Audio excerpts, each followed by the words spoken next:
తల్లిని కానీ, నీ కొడుకుని కానీ, నీ కూతుర్ని కానీ నువ్వు ఎక్కువ ప్రేమిస్తే, నాకు పాత్రుడు కావనేసరండి ఆయన. నాకు చాలా కష్టంగా అనిపించింది ఈ మాట.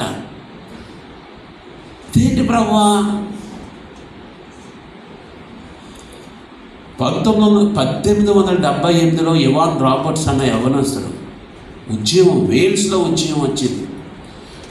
అక్కడ ఉద్యమం, అక్కడ పుట్టాడు. అప్పుడు 1878లో ఆయన 12 సంవత్సరాలు బొగ్గు గనుల్లో పనిచేసుకుంటూ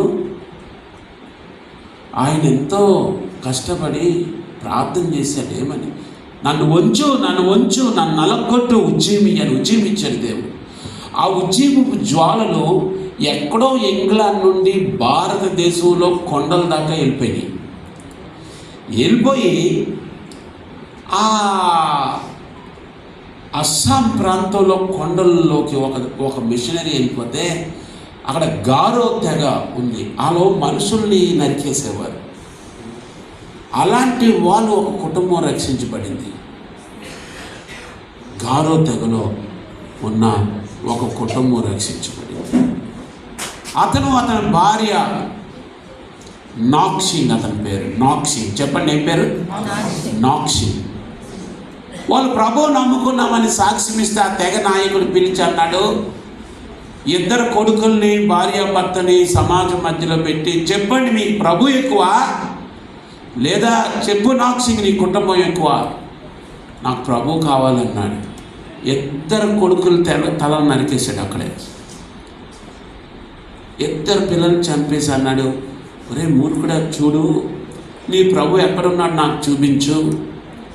నీ ప్రభు ఎక్కడ కనబడుతున్నాడు? ఇప్పుడు కన్న కొడుకులు చచ్చిపోయారురా నీకు, ఇంకా ప్రభు అంటావేంటి? చెప్పు.